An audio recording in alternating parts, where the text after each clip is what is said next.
All right, thanks, Joey. We start our top story check with the latest on the Russian invasion of Ukraine. U.S. President Biden is in Europe visiting Poland, and he announced on Thursday more military support for Ukraine, additional sanctions on prominent Russians, and plans to take in up to 100,000 Ukrainian refugees. Thursday's gathering of global leaders comes exactly 1 month after Russia first invaded Ukraine.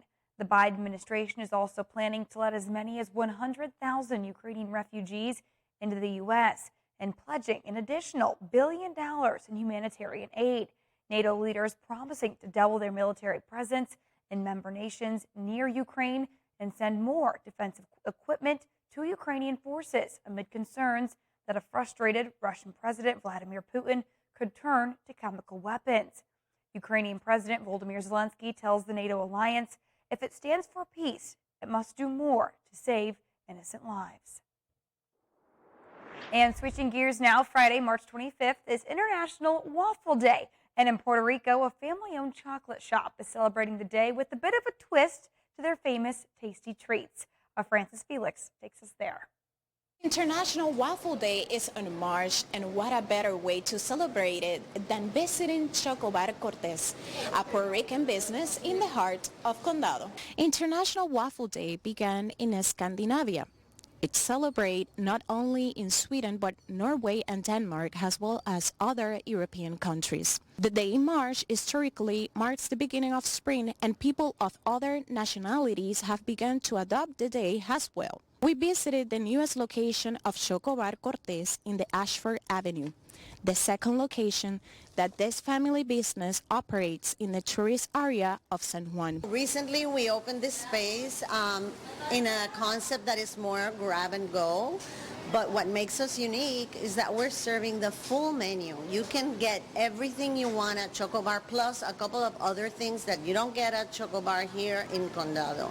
Because the idea is that there's not that much good pastry around, and so our pastry chef is making croissants, and he's making really special pastries for people that want to take them home with them. We designed this space in a smaller scale and easier for people to just come, order, and take out.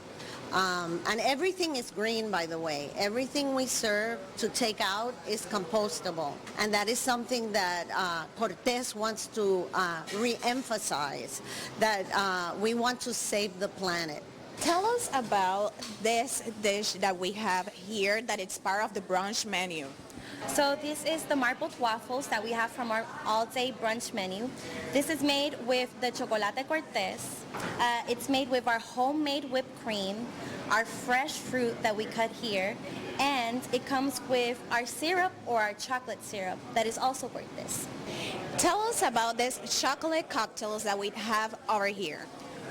Just like all of our cocktails that are inspired by chocolate, these two are one of our most famous. So this is the Chocolada. It's made with coconut, our frozen chocolate mixture, which is the Choco Frio, our homemade whipped cream, coconut shavings, and chocolate chips on top. And then this is our chocolate martini. It also has the same chocolate mixture with vodka, a little bit of Irish cream, and it's topped off with white chocolate. And the rim is also our chocolate. The uniqueness of Chocobar Cortez with chocolate on every dish of their menu make it one of the favorite restaurants for their delicious Puerto Rican taste of cocoa. So visit with your loved ones and try the Marbles Waffle and have a happy International Waffle Month. From Condado, Puerto Rico, Francis Felix. All right, thanks so much for that report, Francis. In the meantime, continuing with our coverage of Ironman 70.3 Puerto Rico. Today, our Marisol Rivera is introducing us to the first Puerto Rican to cross the finish line and the difficulties these athletes encounter during this intense competition. We're here with Fabian Roman from Puerto Rico, first Puerto Rican to cross the finish line. Congratulations. It was a grueling course, it seemed. What were some of the most difficult spots that you found? The whole day was very hard. This was one of, I feel like, my worst days that I've ever had to dig deep. I was feeling off from the bike the whole time, feeling weak, So many times I wanted to stop in the run and on the bike, but there are so many people who came here to cheer me on. There are so many people who look up to what I'm doing, not only as an athlete, but as a coach, that I just knew that giving up was not an option, and I just either on a stretcher or fight till the end. And you're the top Puerto Rican, and what number are you making overall? I think top 10 for sure. Not really sure. I got passed by quite a few fast guys. I'm a bit disappointed. It wasn't my best showing, but yeah, it is what it is, and you have to take what you get. And I just damage control the whole time and just held my own. Congratulations. What was your time? 4:27. Congratulations. Thank you. And we're here with on-site medic, Ivan Rivera Nazario. Ivan Rivera Nazario. What are some of the outcomes, right, of the conditions here experienced by the athletes? Well, the main complaint that we receive patient with dehydration. That's the most common thing. A lot of abrasion through the bike cycling and do the running, so abrasions on the feet.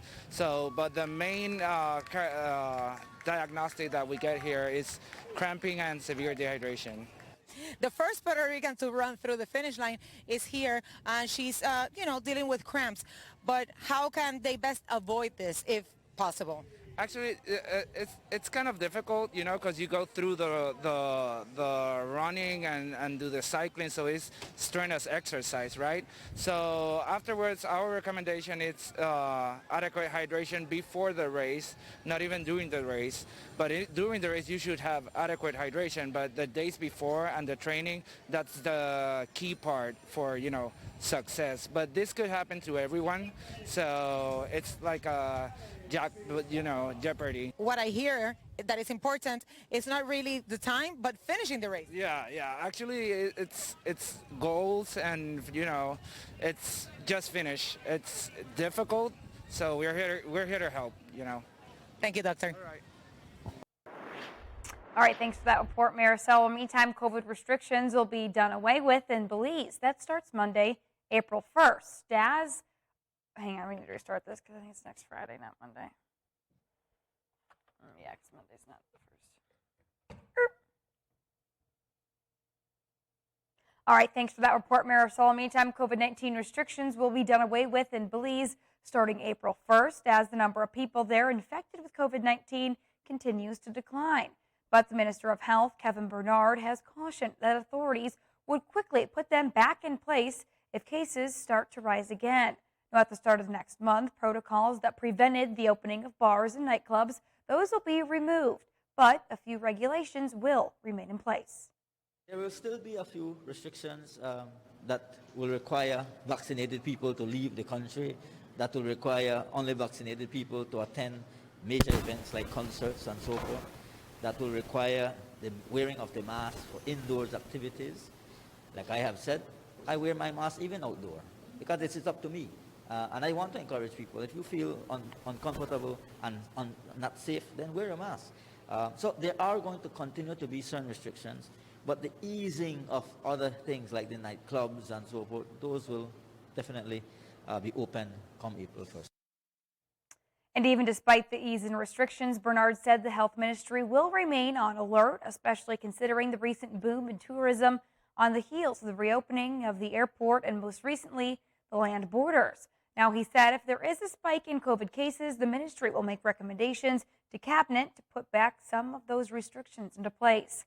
The health minister said it was up to the Belizean people to do what is necessary to prevent the spread of COVID-19 and keep those restrictions off.